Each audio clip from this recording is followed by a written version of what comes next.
आपने पढ़ा होगा पार्ट्स ऑफ स्पीच। पढ़े हैं?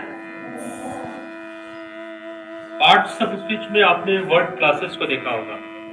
वर्ड क्लासेस, वर्ड क्लासेस का मतलब होता है कि हम शब्दों को 8 कैटेगरी में बांट लेते हैं। There are 8 classes of words. शब्द की हमारे 8 कैटेगरी हैं, 8 तरह के शब्द हैं, और उन्हीं 8 तरह के शब्दों को पार्ट्स ऑफ स्पीच बोला जाता है। उसे वर्ड्स क्लासेस भी कहते हैं। 8 तरह के शब्द होते हैं। There are 8 kinds of parts of speech. उन 8 काइंड्स में एक शब्द हमारा वर्ब है। इस एक शब्द को अगर हम साइड करके चलें तो उनमें हमारा नाउन, प्रोनाउन, एडजेक्टिव, वर्ब तो है ही है, adverb, preposition, conjunction and interjection. ये 8 वर्ड्स हो गए। ये 8 कैटेगरीज है, मतलब 8 श्रेणी में शब्दों को बांटा गया है। तो आज हम वर्ब के ऊपर चर्चा करेंगे। बाबू, वर्ब को एक्शन वर्ड बोला जाता है। आपने पढ़ा भी होगा, सभी जानते हैं। वर्ब क्या है? Action word. एक्शन वर्ड का मतलब एक काम करने वाले शब्द है, कार्यकारी शब्द है। यह एक्शन को दिखाता है, हमारे मूवमेंट को दिखाता है, हमारी गति को दिखाता है। तो वर्ब में एक्शन है। सिंपली वर्ब को हम 2 वर्गों में बांट के पढ़ते हैं। ये बोर्ड पे लिखी गई है, एरो बना हुआ है, main verbs and axillary verb. Main verbs के तहत क्रिया के 5 रूपों का हम अध्ययन करते हैं। उन 5 रूपों में ये हमारा वर्ब 1 है, वर्ब 2, वर्ब 3, वर्ब 4 और वर्ब 5। क्रिया के 5 रूप, इसकी चर्चा लगभग सभी क्लासेस में हो चुकी है। लगातार आप इस पे काम भी करते आ रहे हैं। अब तो सेंटेंस भी बनाना आपने शुरू कर दिया है। तो क्रिया के 5 रूप। क्रिया का पहला रूप V1, दूसरा रूप V2, तीसरा V3, चौथा V4 और पांचवा V5। क्रिया के इन 5 रूपों को मेन वर्ब के नाम से जानते हैं। इनको हम मेन वर्ब्स बोलते हैं। इन्हें हम ऑर्डिनरी वर्ब्स के नाम से भी जानते हैं। इनको ऑर्डिनरी वर्ब्स भी बोला जाता है। क्लियर? तो मेन वर्ब्स बोले या ऑर्डिनरी वर्ब्स बोले, कोई भी सेंटेंस हम बनाते हैं उस सेंटेंस में हमें वर्ब की जरूरत पड़ती है। और सेंटेंस की जरूरत के हिसाब से कहीं मेन की जरूरत है तो कहीं एक्सिलरी की जरूरत है, कहीं दोनों की जरूरत है। तो हम जरूरत के हिसाब से मेन, एक्सिलरी का इस्तेमाल अपने तरीके से करते हैं। क्लियर? वर्ब को क्या बोलते हैं? एक्शन वर्ड है, और इसके 2 काइंड्स है। क्या है? Main verbs. इसको क्या बोलते हैं? ऑर्डिनरी भी बोलते हैं। इसमें हम क्रिया के 5 रूप पढ़ते हैं, V1, V2, V3, V4 and V5। यहाँ V का मतलब वर्ब है। इस तरह से V1 मतलब verb 1, V2, V3, V4, V5।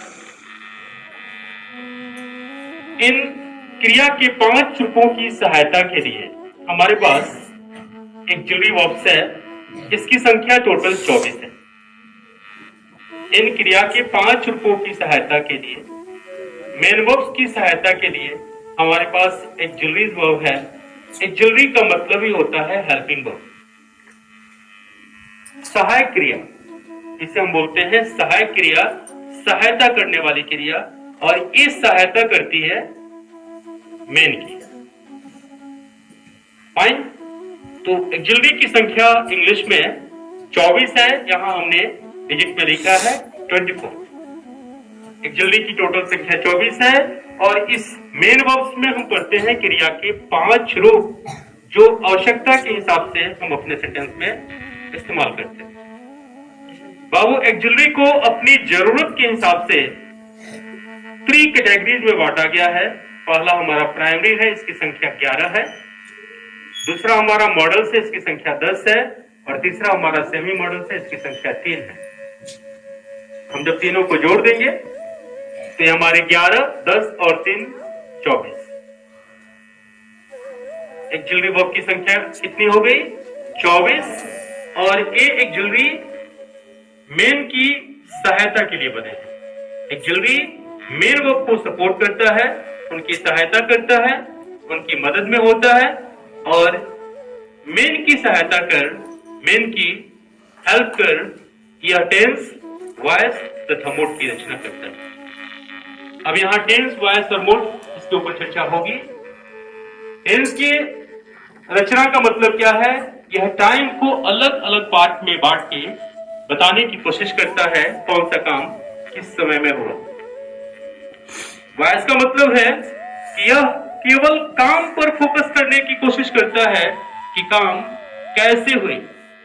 Tense में काम करने वाले ने कैसे काम किया, टेंस में हम काम करने वाले पर फोकस करते हैं, वॉइस में हम केवल काम पर फोकस करते हैं।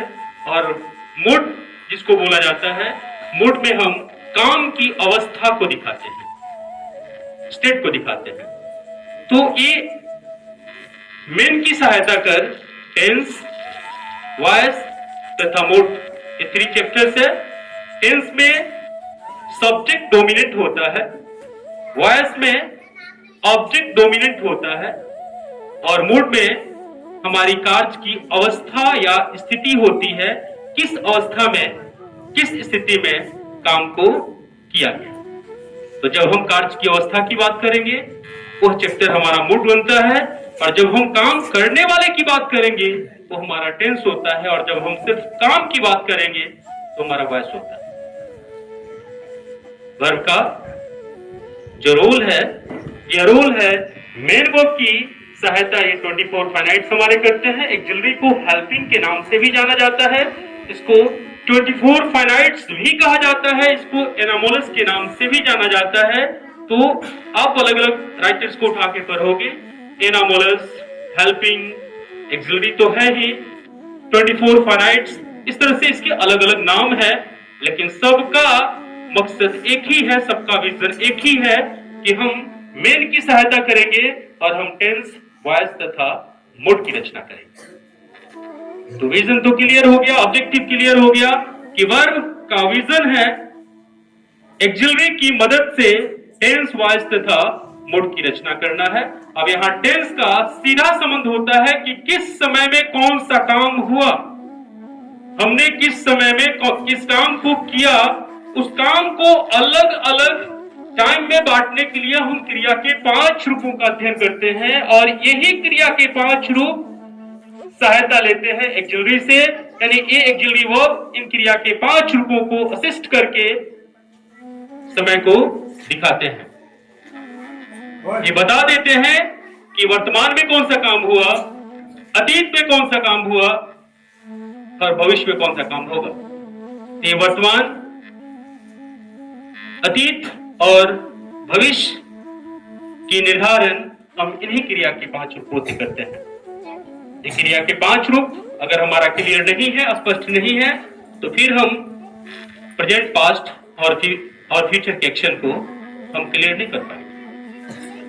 मेरी बात समझ में आ रही है आपको? तो इतना तो स्पष्ट हो गया कि वर्ब में मेन वर्ब होता है और इस वर्ब में हमारा एक्सिलरी होता है। मेन में हमें क्रिया के 5 रूपों का अध्ययन करना होता है, और एक्सिलरी में हमें 24 शब्दों का अध्ययन करना होता है। इन 24 शब्दों में हमारा प्राइमरी के 11, इस प्राइमरी के 11 में कौन कौन से शब्द हैं, इसको भी 3 हम श्रेणी में बांट लेते हैं। पहला हमारा टू बी है, टू बी में इज, एम, आर, वाज, वर, 5 शब्द हो गए। दूसरा है टू डू, इसमें 3 शब्द हम पढ़ते हैं, डू, डज और डीड। और तीसरा टू हैव है, इसमें हम 3 शब्द पढ़ते हैं, हैज, हैव और हैड। तो प्राइमरी की टोटल संख्या टू बी के 5, टू डू के 3 और टू हैव के 3।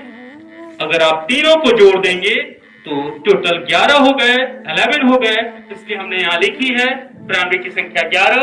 मॉडल्स आपके सामने है, इस मॉडल्स में हमारा शैल विल 2, कैन और में 2, 4 हो गए, कुड और माइट 6, वुड हमारा 7 और 3 वर्ड्स नीचे है मस्ट, शुड और ought to सबको ऐड करेंगे तो टोटल नंबर ऑफ मॉडल्स 10 हो गए।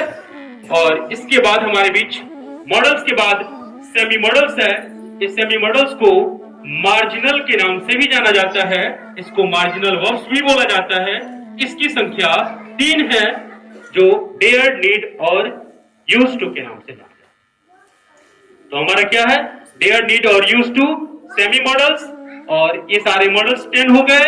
और जस्ट मैंने बताया कि प्राइमरी की संख्या टोटल 11 है, तो हमें 24 शब्दों पर ही काम करना है। और इन 24 शब्दों की सहायता से, 24 वर्ड्स की सहायता से हम मेन वर्ब्स के रूप में V1, V2, V3, V4, V5 जो आते हैं, हम एक दूसरे का सपोर्ट लेकर हम टेंस, वॉइस तथा वर्ड की रचना करते हैं। समझ में आ गई बात? तो आज का जो टॉपिक है, आज का जो फोकस है, वो फोकस है मॉडल्स। अब तो मॉडल्स के शब्दों पर मुझे नहीं लगता है फोकस करने की जरूरत है। टोटल नंबर ऑफ मॉडल्स कितने हैं पता है? 10।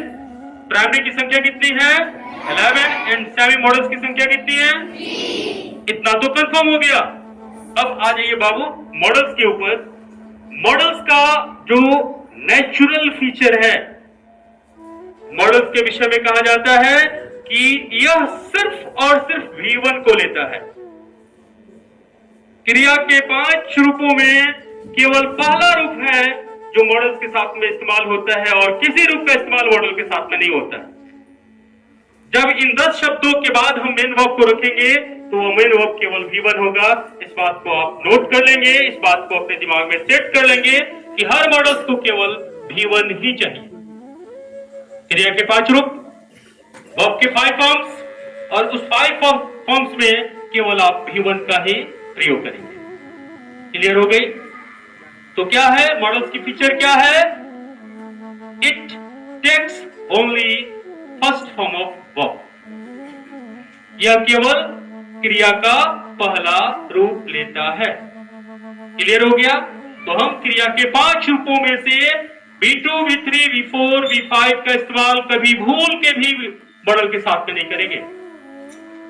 मॉडल्स के साथ में केवल V1 ही लगाएंगे हम।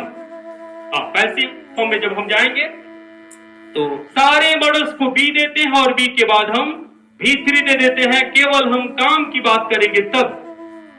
कुछ स्थिति ऐसी बनती है हमारे शैल विल के साथ में, जहां हम प्रोग्रेसिव एक्शन की बात करना शुरू कर देते हैं जो फ्यूचर में होगा। उस केस में हम शैल विल के साथ में B प्लस V4 का इस्तेमाल करते हैं। जब हम परफेक्ट एक्शन की बात करना शुरू करते हैं फ्यूचर को लेकर, तब ऐसी केस में हम हैव के बाद V3 देते हैं। कुल मिलाकर जब नेचुरली अपने बाद किसी मेन वर्ब को लेता है तो केवल V1 होता है, और अपने मेन वर्ब के बाद डिफरेंट वर्ड्स जब उसके बाद आना शुरू होते हैं, उसके बाद मेन वर्ब लगता है, तब ऐसी केस में मॉडल जो हमारे मेन वर्ब है वो अलग अलग रूपों में आना शुरू हो जाते हैं। कंफ्यूज तो नहीं हो रहे? मॉडल्स के बाद हमेशा V1 का प्रयोग करना है। मॉडल्स के बाद B का प्रयोग होता है, हैव का प्रयोग होता है, लेकिन इसकी कंडीशन अपनी अलग होती है। आज मैं B और हैव के ऊपर चर्चा नहीं करूंगा, लंबी क्लासेज हो जाएंगी। फाइन? तो मॉडल्स के बाद हमेशा V1 का प्रयोग करना है। क्लियर हो गई? अब आइए मॉडल्स के बारीकियों के ऊपर, इसके माइक्रो स्टडी के ऊपर कि हम मॉडल्स का इस्तेमाल कहां करेंगे। आपके मन में कई तरह के सवाल होंगे। बाबू, जब बात होती है भविष्य में होने वाले काम की, तब इन 10 शब्दों में, इन 10 वर्ड्स में मात्र 2 वर्ड्स हैं, सिर्फ 2 शब्द हैं जिनका प्रयोग भविष्य में होने वाले काम के लिए होता है, और वो 2 वर्ड्स हमारे शैल और विल है। सबको पता है आई तथा वी के साथ शैल का प्रयोग करते हैं, और आई वी को छोड़ दें तो इसके बाद जितने भी शब्द हमारे सब्जेक्ट के रूप में आते हैं सब जगह हम विल लगा देते हैं। आई वी के साथ में कॉमन शैल का प्रयोग होगा। जैसे मैं अंग्रेजी बोलूंगा, आई शैल स्पीक इंग्लिश, हम लोग अंग्रेजी बोलेंगे, वी शैल स्पीक इंग्लिश। मैं कॉमन की बात कर रहा हूं। आई और वी को छोड़ दें तो इसके बाद जितने भी हमारे सब्जेक्ट्स होंगे सबको हमें विल देना होता है। रामू अंग्रेजी बोलेगा, Ramu will speak English. Sita यहां बैठेगी, सीता विल सिट हियर। वे लोग बात करेंगे, दे विल टॉक। समझ में आ रही? शैल विल के विषय में कहा जाता है कि बोलने वाले अगर अपने इरादे को दिखाना शुरू कर दे, अपने स्ट्रॉन्ग फीलिंग को दिखाना शुरू कर दे, अपने डिटर्मिनेशन को दिखाना शुरू कर दे, अगर उसका इंटेंशन क्लियर है कि हमें यह काम करना ही है, तब इस केस में आई तथा वी के साथ विल लगा देते हैं और सब जगह शैल लगा देते हैं, सीधा पलट देते हैं। अगर हम स्ट्रॉन्ग विल की बात करेंगे, स्ट्रॉन्ग डिटर्मिनेशन की बात करेंगे, तब वहां आई तथा वी के साथ विल का प्रयोग करते हैं और सब जगह शैल लगा देते हैं। जैसे मैं यह काम जरूर पूरा करूंगा, I will complete this work. हम लोग यहां अवश्य बात करेंगे, वी विल टॉक हियर। तो सीधा उल्टा स्ट्रॉन्ग डिटर्मिनेशन की बात जब होगी तब स्ट्रॉन्ग डिटर्मिनेशन की स्थिति में आई और वी के साथ विल लगा देते हैं और सब जगह शैल। मेरी मां यहां जरूर आएगी, my mother shall come here. वे लोग यहां जरूर बात करेंगे, दे शैल टॉक हियर। तो यहां स्ट्रॉन्ग डिटर्मिनेशन की बात है, स्ट्रॉन्ग विल की बात है। स्ट्रॉन्ग विल की स्थिति में जहां पर आप कॉमन आई के साथ में, आई तथा वी के साथ में शैल लगाते हैं, वहां आई तथा वी के साथ में विल लगा देंगे। और जहां ही शी इट नेम दे तथा सिंगुलर या प्लूरल सब्जेक्ट के साथ में आप विल लगाते थे, वहां शैल लगा। विशेष आपके घर पे कोई पुस्तक हो जो मॉडल्स, जिसमें मॉडल की जिक्र हो, जाके पढ़ेंगे। आपकी पुस्तकों में सारी चीजें लिखी हुई है, आपके व्याकरण में सारी चीजें लिखी हुई है। मैं कुछ नया नहीं बता रहा हूं। समझ में आ गई? तो शैल विल फ्यूचरिस्टिक एक्शन के लिए, भविष्य में होने वाले कार्य को दिखाने के लिए हमारे बीच में शैल विल का प्रयोग हम भविष्य में होने वाले कार्य को दिखाने के लिए करते हैं। क्लियर हो गई? बाबू शैल विल के बाद हमारे बीच जो अगला शब्द है टॉप पे देखेंगे, कैन और मे। इस कैन और मे में फर्क है। हमारे बीच में दो शब्द आते हैं। उन दो शब्दों में पहला है एबिलिटी और दूसरा है पॉसिबिलिटी। पॉसिबिलिटी जिसे हिंदी में संभावना कहते हैं और एबिलिटी जिसे हिंदी में हम योग्यता या हुनर कहते हैं, इसको स्किल भी बोला जाता है। तो जब हम एबिलिटी की बात करेंगे, योग्यता की बात करेंगे, क्षमता की बात करेंगे, हम पावर की बात करेंगे, तब वहां कैन का प्रयोग करते हैं। और जहां शक्ति या संभावना की बात होती है, वहां हम मे का प्रयोग करते हैं। इस्तेमाल करते समय आप एबिलिटी और पॉसिबिलिटी को ध्यान में रखते हुए कैन और मे का प्रयोग करेंगे। कैन में एबिलिटी है, जबकि मे में पॉसिबिलिटी है। पॉसिबिलिटी की हिंदी है संभावना और एबिलिटी की हिंदी है योग्यता, क्षमता या काबिलियत। मेरी बात समझ में आ रही है आपको? मैं अंग्रेजी बोल सकता हूं, इन दोनों का हिंदी मीनिंग है सकना। एक में एबिलिटी तो दूसरे में पॉसिबिलिटी है। मैं अंग्रेजी बोल सकता हूं। अब यहां अगर मुझे लगता है कि मैं काबिल हूं अंग्रेजी बोलने के, तब यहां आई कैन स्पीक इंग्लिश। और यदि खुद पे शक है, संभावनाओं से हम घिरे पड़े हैं, हमारे अंदर वो पावर नहीं है जो मुझे महसूस हो रही है, अगर डाउट है अपने ऊपर, तो मैं बोलूंगा आई मे स्पीक इंग्लिश। तो शब्द जैसे ही मैं पास करूंगा किसी के सामने, हमारी तरफ से जो शब्द निकलता है कैन और मे, तो कैन निकलने का मतलब सामने वाले को एक मैसेज देते हैं कि यह व्यक्ति कॉन्फिडेंस से भरा हुआ है, इसके अंदर में एबिलिटी है या कर सकता है, इस पर शक नहीं की जा सकती। और यदि आपकी जुबान से मे निकलती है तो सामने वाला आपको जज कर लेता है कि अभी ये तो खुद टेंशन में है, इसके अंदर तो अभी पूरी संभावना ही नहीं है, ये तो खुद शक में है, ये तो अपने ऊपर अभी खुद भरोसा नहीं कर रहा है, अभी ये अंदर से भरा हुआ नहीं है। तो आपके शब्द डिसाइड करते हैं कि आप सामने वाले के सामने आप अपने को कैसे रखते हैं। मैं बोलने का मतलब कि अभी आप पूर्ण नहीं है, अपूर्ण है, और कैन बोलने का मतलब आपके अंदर क्षमता है, आप कर सकते हैं जो आपसे कही जा रही है। समझ में आ गई?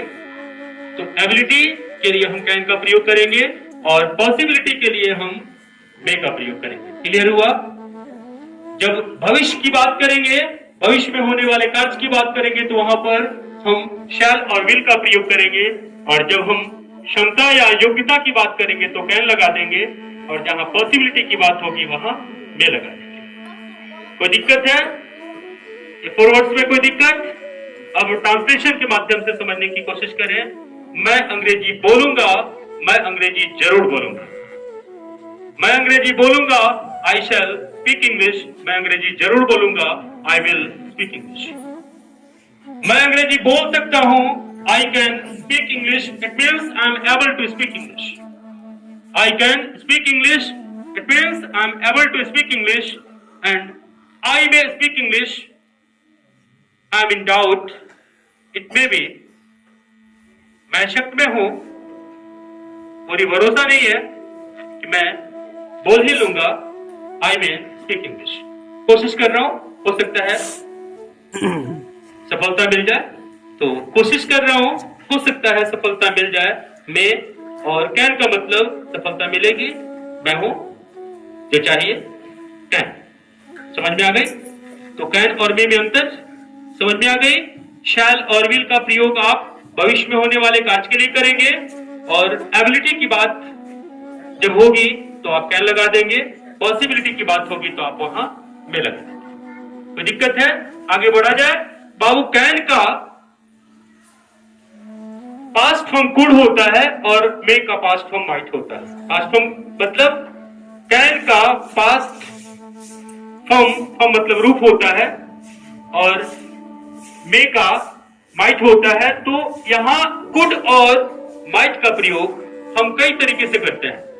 अगर हम स्पीकिंग की बात करें तो स्पीकिंग की स्थिति में कुड और माइट में पुनः क्योंकि मे में संभावना थी, पॉसिबिलिटी थी, तो जाहिर सी बात है कि माइट में भी पॉसिबिलिटी होगी। और कैन में एबिलिटी की बात थी, तो जाहिर सी बात है कि कुड में भी एबिलिटी होगी। तो कुड पुनः एबिलिटी का बोध कराता है, और माइट पॉसिबिलिटी का। फर्क यही है, इतना ही फर्क है कि वे हमारे प्रेजेंट के लिए थे, हमारे पास्ट के लिए।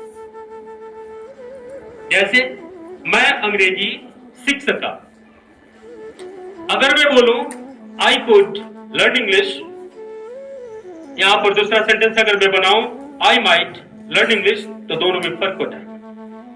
अंग्रेजी सीखने की शुरुआत जब मैंने की तो लगा कि मैं सीख जाऊंगा, और सीख ली, आई कुड लर्न इंग्लिश। अंग्रेजी सीखने की शुरुआत की, लगा कि सीख जाऊंगा, बीच बीच में मन छोटा हो जाता था, कभी कभी लगता था कि नहीं हो पाएगा, कभी मैं डिप्रेस हो जाता था, कभी थोड़ी सी हिम्मत बना के फिर आगे बढ़ता, लेकिन फिर मन छोटी हो जाती थी। लेकिन ये आगे पीछे बढ़ते बढ़ते सीख ही लिए, आई माइट लर्न इंग्लिश। समझ में आए कि नहीं? आपने कोई काम शुरू की, 2-4-10 कदम चले, 2-4-10 दिन आप मेंटेन किए, फिर छोड़ दिए, हुआ कि नहीं होगा, फिर अंदर से आवाज आई कि चलो करके देखते हैं। फिर 2-4-10 दिन पूरे जोश के साथ में आगे बढ़े, अंदर से कॉन्फिडेंस आने लगी कि हो सकता है, चलो ट्राई करके देखते हैं। करते रहे, फिर मन मायूस हुआ, लेकिन करते करते कर लिए। ये माइट होती, इसको माइट बोलते हैं। कुड का मतलब सीखना शुरू किए, मन में विश्वास था, होगा, हो गया। मन में विश्वास कि होगा, हो गया, टूटे नहीं, निगेटिव थॉट नहीं आई आपके अंदर, आपके कदम पीछे नहीं हटे, आपने उसको पूरा कर दिया। कुड। तो कैन में क्या था? एबिलिटी, उसी कैन का कुड है, और मे में क्या? पॉसिबिलिटी, इसलिए उस मे का पास्ट फॉर्म माइट है। अंतर समझ में आ गई? मैं अंग्रेजी सीख सका, I could learn English, I might learn English, सब डिसाइड करेंगे कि ये शब्द जो आप सेकंड पर्सन के सामने रख रहे हैं आप उसको क्या मैसेज देना चाहते हैं। आप माइट लगाएंगे तो माइट का मतलब कि आपके मन की अस्थिरता उसके पास में चली जाएगी। आपने मैसेज दे दिया कि भैया हमने कोशिश तो किया था, करते रहा लेकिन टूटते रहा, जुटते रहा, टूटते रहा, जुटते रहा, अंततः हमने वो जगह पा ली जो हमने डिसाइड किया था। और यदि आप कोड रखते हैं तो सामने वाले को आपने कंफर्म मैसेज दे दिया कि इरादा आपका मजबूत था, आपको करना ही था और आपने कर ली।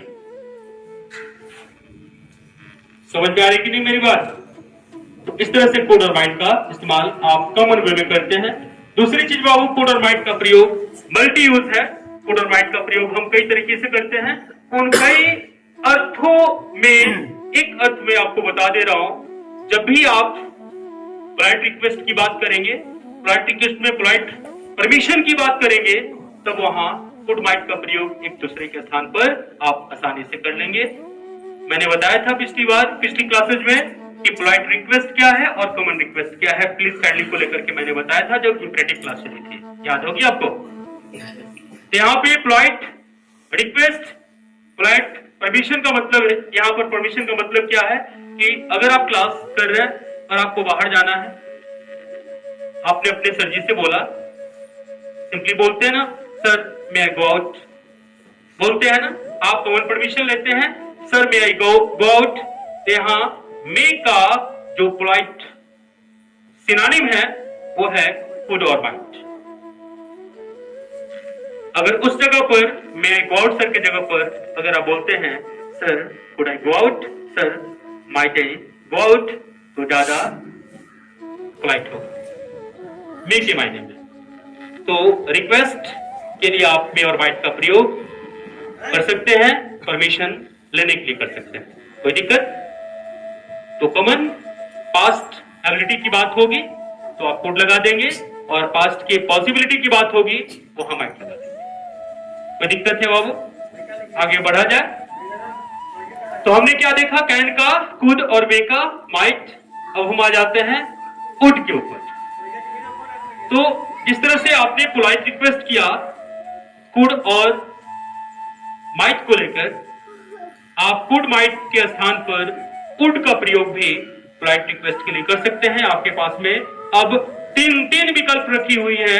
क्या मैं अंदर आ सकता हूं, could I come in, could I come in, might I come in, और कॉमन तो आपने सीखा ही है मे आई कम इन। क्लियर? तो चार शब्द आपके बीच में है, 4 मॉडल्स है। इन 4 मॉडल्स का प्रयोग आप रिक्वेस्ट के लिए कर सकते हैं, परमिशन के लिए कर सकते हैं। क्या मैं बैठ सकता हूं, मे आई सिट, क्या मैं बैठ सकता हूं, could I sit, could I sit, might I sit. याद रखेंगे इन चारों शब्दों में हमारा कॉमन है, और कुड, कुड और माइट स्पेशल पोलाइट रिक्वेस्ट के लिए इस्तेमाल होते हैं। सिचुएशन आपको क्रिएट करनी है, हालात आपको बनानी है, हालात के हिसाब से आप शब्दों का इस्तेमाल करेंगे। समझ में आ गई? तो उड का इस्तेमाल तो एक कॉमन वे में कर सकते हैं। उड के भी कई यूजेस हैं, उड का प्रयोग भी कई तरह से की जाती है। हम आपके काम की बात करेंगे, हम उतने डेप्थ में आपको लेके नहीं चलेंगे। हम आपके काम के लिए उड के साथ में एक शब्द जोड़ेंगे, और वो शब्द है लाइक टू। उड के साथ में जब हम लाइक टू शब्द का इस्तेमाल करते हैं, तब उस उड का मतलब पसंद या नापसंद से होता है। अक्सर आप अपनी कम्युनिकेशन में, अपने इंटरेक्शन में बात करते हैं कि सर क्या आप मेरे घर चलना पसंद करेंगे, क्या आप यह काम करना चाहेंगे। तो जब भी पसंद नापसंद की बात होती है, बाबू उड के साथ में आप लाइक टू प्लस V1 का प्रयोग करेंगे। क्योंकि मॉडल्स की बात हो रही है तो हर मॉडल्स को तो आपको V1 देना है। तो आप सेंटेंस के तौर पर, मैं आप लोगों से बात करना पसंद करूंगा, I would like to talk with you. मेरी माँ यहां बैठना चाहेगी, my mother would like to sit here. मैं यहां खेलना चाहूंगा, I would like to play here. वे लोग अब घर जाना चाहेंगे, they would like to go to house now. मैं यह दरवाजा खोलना पसंद करूंगा, I would like to open this door. Sir मैं कुछ सेंटेंसेस लिखना चाहूंगा, sir I would like to write some sentences. Are you getting it? मेरी बात समझ में आ रही है? तो वुड के साथ में आप लाइक टू का प्रयोग कर पसंद नापसंद को रख देंगे। कोई दिक्कत है? रखने या होने की स्थिति में भी हम वुड के साथ लाइक टू हैव का प्रयोग करते हैं।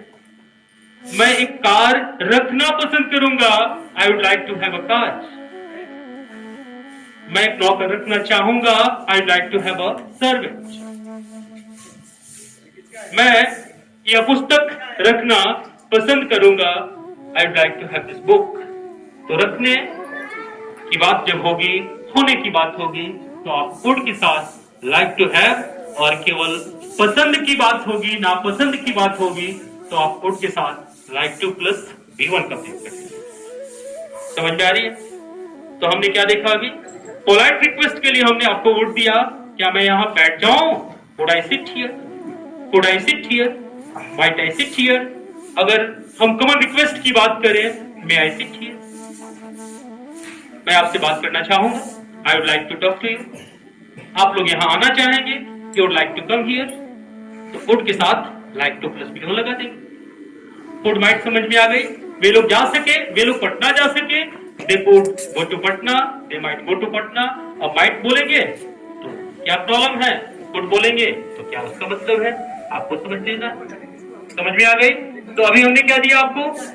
बाबू हमने दिया कैन का, कुड, मे का, माइट, और हमने यहां से विल का वुड समझा दिया।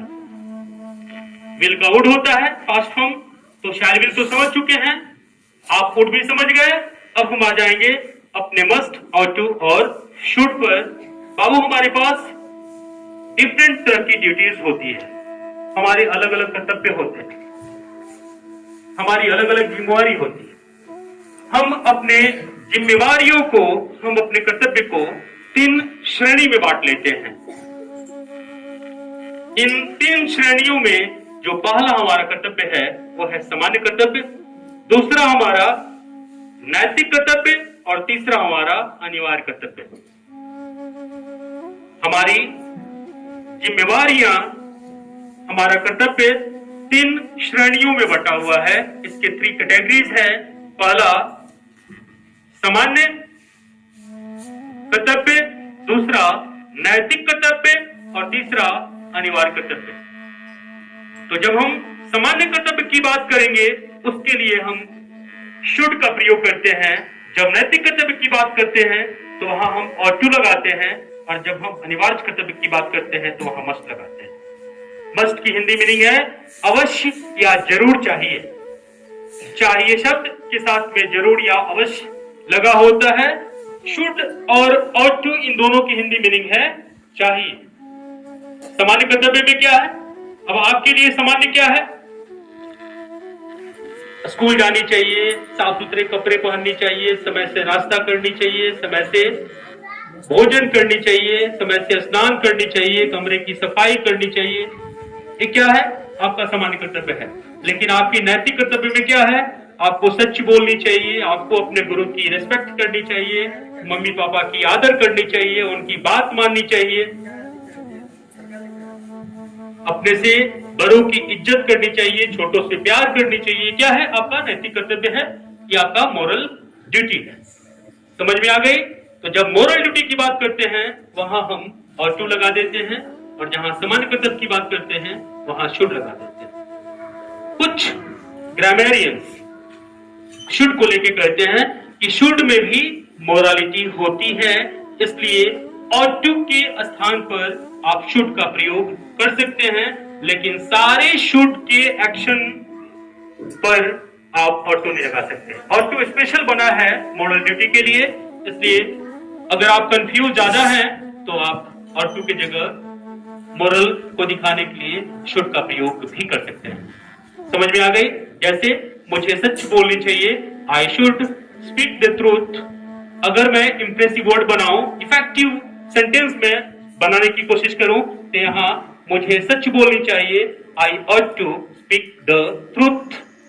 ज्यादा प्रभावशाली होगा I should speak the truth की वजह। समझ में आ रही? ठीक ऐसे ही मुझे आपकी इज्जत करनी चाहिए। आई शुड रेस्पेक्ट यू की जगह अगर मैं बोलूं I ought to respect you, तो यह शुड के मायने में ज्यादा प्रभावशाली होगा, इसमें ज्यादा पावर होगी। समझ में आ गई? सेंटेंस दोनों सही है, तो आपको डिसाइड करना है कि आप अगर कंफ्यूज होते हैं और टू को लेकर तो आप शुड का इस्तेमाल करें। समझ में आ गई? मस्ट मैंने बताया कि यह अनिवार्य कर्तव्य का बोध कराता है। तो अनिवार्य में क्या है? आपको यह दवा अवश्य लेनी चाहिए। अनिवार्य का मतलब यहां सेंस क्या है कि दवा छोड़ेंगे मर जाएंगे। आपको यह परीक्षा अवश्य पास करनी चाहिए, पास नहीं करेंगे लाइफ खराब हो जाएगी। तो यहां पे क्या है? आपको यह दवा अवश्य लेनी चाहिए। You must take this medicine. आपको यह परीक्षा अवश्य पास करनी चाहिए। You must pass this examination. आपको अंग्रेजी अवश्य सीखनी चाहिए, नहीं सीखेंगे एक चपरासी तक की नौकरी नहीं मिलेगी इंडिया में। You must learn English. समझ में आ रही है? तो जो अनिवार्य है, जो कंपल्सरी है, उस कंपल्सरी ड्यूटी के लिए आप मस्ट का इस्तेमाल करेंगे, और जो कॉमन ड्यूटी है उसके लिए शुड, और जो मोरल ड्यूटी है उसके लिए आप ऑट का प्रयोग करेंगे। इन तीनों के साथ आप हमेशा भी1 का प्रयोग ही करेंगे। क्लियर हुआ? तो हमारे 10 मॉडल्स। अब एक बार इन सारे शब्दों पर फोकस करने की मैं कोशिश कर रहा हूं, आप समझने की कोशिश करेंगे। हमने इन 10 वर्ड्स को, इन 10 शब्दों को कैटेगरी में बांटी है। फ्यूचरिस्टिक एक्शन की बात होगी तो वहां 2 शब्द अप्लाई करेंगे हम, शैल और विल। जब ड्यूटी की बात होगी तो ड्यूटी के लिए हम 3 वर्ड्स अप्लाई करेंगे, वो है हमारा मस्ट और टू और शुड। ड्यूटी से जुड़े हैं हमारे मस्ट और टू और शुड।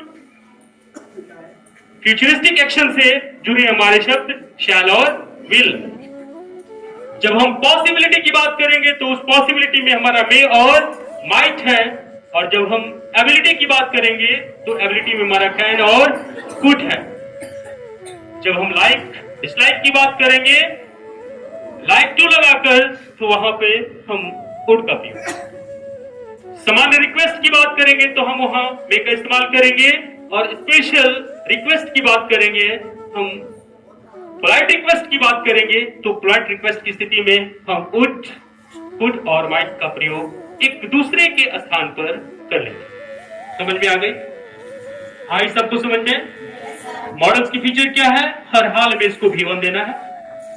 क्लियर? हर हाल में भी1 देना है। अब थोड़ी सी स्पेशल मैं बात करने की कोशिश करूंगा, आप समझने की कोशिश करेंगे। बाबू, हर मॉडल्स को जिस तरह से आपने भी1 दिया, उस तरह से बी देकर बनने होने की बात कर लेंगे। बी के बाद किसी नाउन प्रोनाउन को रख देंगे। जैसे मैं नेता बनना चाहूंगा, I would like to be a leader. मैं नेता बनूंगा, आई शैल बी अ लीडर। मैं नेता बन सकता हूं, आई मे बी अ लीडर। मैं नेता बन सका, I could be a leader. मुझे नेता बननी चाहिए, I should be a leader. बी, यहां पर जो टर्म है हमारा बी, यह बनने की बात करता है।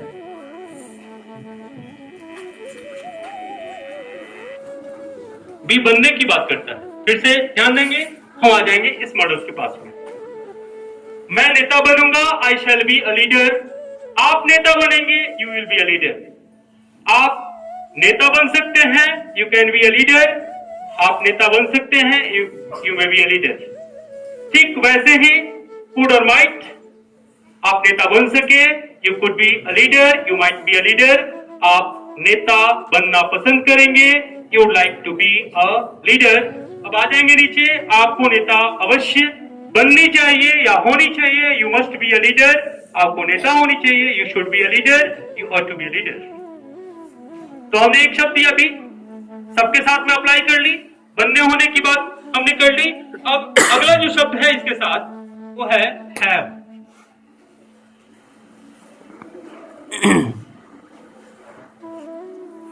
ये रखने की बात करता है, रखने की बात करता है, इसमें कीपिंग पावर है। जैसे फिर शैलवी के पास हम चलेंगे, मैं यह पुस्तक रखना चाहूंगा, मैं यह पुस्तक रखना चाहूंगा, I like to have this book. मैं यह पुस्तक रखूंगा, I shall have this book. मैं यह पुस्तक रख सकता हूं, I can have this book, या I may have this book. मैं यह पुस्तक रख सका, I could have this book, I might have this book. मुझे यह पुस्तक रखनी चाहिए, I should have this book. मुझे यह पुस्तक अवश्य रखनी चाहिए, I must have this book, I ought to have this book. समझ में आ गई? तो हमने क्या किया, बी लगा दी तो बनने की बात हो गई, हैव लगा दी तो रखने की बात हो गई। अब इसके बाद अगर मैं पैसिव पर फोकस करूंगा तो आप फुल्ली कंफ्यूज हो जाएंगे, इसलिए पैसिव एक दिन मैं सेपरेट पढ़ाऊंगा आपको पूरे मॉडल्स के साथ में। फाइन। इस पैसिव के बाद जो हमने चर्चा की थी मूड की, तो उस मूड की रचना गेट और मेक से होती है। इन सारे मॉडल्स के साथ में, इन सारे मॉडल्स का इस्तेमाल हम अपने मूड में कर सकते हैं, और उस मूड के लिए हमें गेट और मेक का यूज सीखना होता है। अगर आज मैं सिखाऊंगा तो पुनः आप कंफ्यूज हो जाएंगे। तो अभी 2 चैप्टर्स बची हुई है इस मॉडल्स के साथ में। अगर हम पैसिव की बात करेंगे तो अलग तरीके से पढ़ेंगे, हम इनका इस्तेमाल मूड में करेंगे तो अलग तरीके से पढ़ेंगे। समझ में आ गई? अब अगला शब्द आपके बीच में सेमी मॉडल्स के रूप में बाबू डेयर, नीड और यूज्ड टू है। समझने की कोशिश करें ताकि हम यहाँ सेमी मॉडल्स और मॉडल से बाहर निकल जाए। इसके विषय में तो सब पहले से जानते हैं, is remark, was, were, has ever, do, does, did, सबको पता है। फाइन। तो आ जाओ, सेमी मॉडल्स के रूप में इसको हम मार्जिनल वर्ब्स के नाम से भी जानते हैं। इसकी संख्या 3 है, डेयर, नीड और यूज्ड टू, जिसकी चर्चा ऊपर हो चुकी है। अब ध्यान देना है, हमारी कई तरह की जरूरतें होती है, हमारी अलग अलग आवश्यकताएं हैं। तो जब हम आवश्यकता जरूरत की बात करते हैं तब ऐसी केस में हम नीड का प्रयोग करते हैं। नीड की हिंदी मीनिंग है आवश्यकता या जरूरत। मुझे पानी चाहिए, मुझे पानी की जरूरत है, तो मुझे पानी चाहिए, आई नीड वाटर। मुझे पानी चाहिए, आई नीड वाटर। मुझे ज्ञान चाहिए, आई नीड नॉलेज। मुझे ज्ञान की जरूरत है, आई नीड नॉलेज। आपको एक नौकर चाहिए, यू नीड अ सर्वेंट। आपको एक नौकर की जरूरत है, you need a servant. You need अपने फॉर्म को सब्जेक्ट के हिसाब से चेंज करते रहता है। आई, वी, यू, दे तथा प्लूरल सब्जेक्ट होगा तो नीड, और ही, शी, इट, नेम या कोई सिंगुलर सब्जेक्ट होगा तो नीड्स कर देंगे। फाइन। तो यहां जब हम नीड और नीड्स की बात करते हैं तो बाबू ये हमारा नीड और नीड्स एक्सिलरी नहीं रहा, ये मेन हो गया। और जैसे ही हम मेन के रूप में, एक्सिलरी के रूप में हम इस्तेमाल करेंगे तो नीड के बाद नॉट लगाते हैं, डेयर के बाद नॉट लगाते हैं। जब तक डेयर और नीड के साथ में नॉट न लगे तब तक ये सेमी मॉडल्स नहीं होते। इसकी भी चर्चा हम बाद में करेंगे, अभी कंफ्यूज आपको नहीं करेंगे। फाइन। ये डेयर और नीड के बाद ये ठीक बाद जब नॉट लगेगा तभी ये दोनों शब्द सेमी मॉडल्स हो सकते हैं। अगर नॉट का इस्तेमाल नहीं करेंगे तो ये दोनों शब्द सीधे ट्रांसफर हो गए मेन वर्ब में। ये मेन है, और मेन का रूप बदलता है V1, V2, V3, V4, V5। जैसे आपको 10 रुपए की जरूरत है, यू नीड 10 रुपीज। रामू को 10 रुपए की जरूरत है, रामू नीड्स 10 रुपीज। जैसे I go, he goes. I play, Ram plays. आप बने हैं ना प्रेजेंट इंडेफिनिट, तो जब इनके रूप में परिवर्तन होगा तो ये बन जाते हैं मेन वर्ब्स। और जब इनके परिवर्तन को रोक देना है, इनको हम सेमी मॉडल्स के रूप में इस्तेमाल करेंगे तो डेयर के बाद नॉट, नीड के बाद नॉट लगा देंगे और उसके बाद सीधा V1 रख देंगे। जैसे मुझे अंग्रेजी सीखने की जरूरत नहीं है, I need not learn English. मुझे घर जाने की जरूरत नहीं है, I need not go to house. मुझे स्कूल जाने की जरूरत नहीं है, I need not go to school. तो हमने नीड के बाद नॉट रख दी, हमने सेमी मॉडल्स बना दिया। मुझ में झूठ बोलने की हिम्मत नहीं है, I dare not tell a lie. आप में सच बोलने की हिम्मत नहीं है, you dare not speak the truth. उसमें यहां बैठने की हिम्मत नहीं है, he dare not sit here. अगर हम डेयर और नीड का प्रयोग मेन वर्ब के रूप में करें तो फिर डेयर और नीड के साथ में हमें एस लगाना होगा जरूरत के हिसाब से, या इसमें एडी लगाना होगा जरूरत के हिसाब से। यानी इनका प्रेजेंट और पास्ट फॉर्म बनाना पड़ेगा, ये हमारी मजबूरी बन जाएगी। आप में यहाँ बैठने की हिम्मत है, you dare to sit here. उसमें यहाँ बैठने की हिम्मत है, he dares to sit here. Ramu को यहाँ बैठने की हिम्मत है, Ramu dares to sit here. लेकिन वही निगेटिव बना दे, रामू को यहाँ बैठने की हिम्मत नहीं है, Ramu dare not sit here. Gita में यहाँ बैठने की हिम्मत नहीं है, Gita dare not sit here. तो जैसे ही नोट लगा देंगे हम डेयर और नीड के साथ में, जिससे सेमी मॉडल्स हटा देंगे, तो मेन वर्ब्स। यूज्ड टू का प्रयोग हम अतीत की आदत को दर्शाने के लिए करते हैं। अतीत यानी पास्ट हैबिट। आप अंग्रेजी बोला करते थे, you used to speak English, मतलब आप अंग्रेजी बोलते थे, you used to speak English. वे लोग यहाँ बात करते थे, they used to talk here. हम लोग यहाँ क्रिकेट खेलते थे, we used to play cricket. समझ में आ गई? तो इस तरह से हम लोग देयर, नीड और यूज्ड टू का प्रयोग अपने सेंटेंस में करते हैं। कोई दिक्कत? तो चलते चलते बाबू कुछ क्वेश्चन है आपके लिए। वर्ब के तहत मेन वर्ब्स में क्रिया के कितने रूपों का अध्ययन करना होता है? कौन कौन से?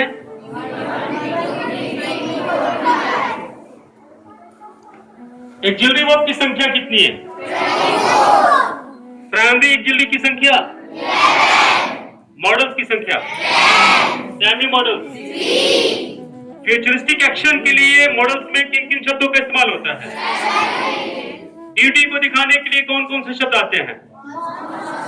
मस्ट, शुड और ought to। पॉसिबिलिटी के लिए कौन कौन से शब्द हैं? मे और? आवाज नहीं आ रही है। और एबिलिटी के लिए? पसंद नापसंद की बात करेंगे तो किस मॉडल के साथ में हम लाइक टू लगाएंगे? वुड के साथ में। पोलाइट रिक्वेस्ट की बात जब हम करें तो किन किन शब्दों का इस्तेमाल करेंगे? वुड, कुड और माइट। और समान रिक्वेस्ट की बात करें तो समझ में आए कि नहीं? आज वर्ब का एबीसी सीख लिए। एबीसी का मतलब general information. ABC it means general information. एक कॉमन वर्ड है, समझ में आ गई? वर्ब क्या है?